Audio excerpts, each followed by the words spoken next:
My dear students, তোমাদের আজ geography থেকে একটি প্রশ্নের আমি উত্তর দেব। প্রশ্নটি হল, স্টোন ক্যান্সার কি?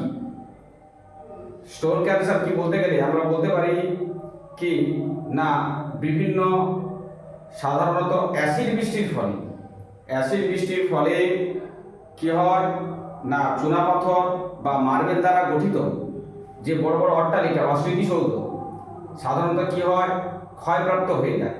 এবং ক্ষয়প্রাপ্ত হয়ে কি ওই পাথরের গায়ে কি হয়, বড় বড় গর্তের আকার সৃষ্টি হয়। একে সাধারণত কি বলা হবে? স্টোন ক্যান্সার বলা হবে, যাকে বাংলা কি বলা হয় না, পাথরের কুষ্ঠরোগ। তাহলে নিশ্চয়ই তোমরা বুঝতে পারলে। এবং উদাহরণ হিসাবে আমরা কাকে দিতে পারি না, ভারতের যেসব স্মৃতিসৌধ রয়েছে, তাজমহল, ভিক্টোরিয়া মেমোরিয়াল। তাহলে এগুলো কি, ভিক্টোরিয়া মেমোরিয়াল, তাজমহল, এগুলো স্মৃতিসৌধ, এগুলা চুনাপাথর মার্বেল দিয়ে তৈরি। তাহলে এগুলোর গায়ে যে অ্যাসিড বৃষ্টির প্রভাবে যে গর্তের সৃষ্টি হয়, এগুলোকে সাধারণত কি বলা হয়? Stone cancer. তাহলে নিশ্চয়ই তোমরা বুঝতে পারলে। যদি বুঝতে পেরে থাকো তাহলে চ্যানেলটা ফলো দিয়ে সাবস্ক্রাইব করে পাশে থাকবে পরের প্রশ্নের উত্তর পাওয়ার জন্য। আর যদি বুঝতে কোনো অসুবিধা হয় তাহলে কি করে তোমরা কমেন্ট করে জানাবে।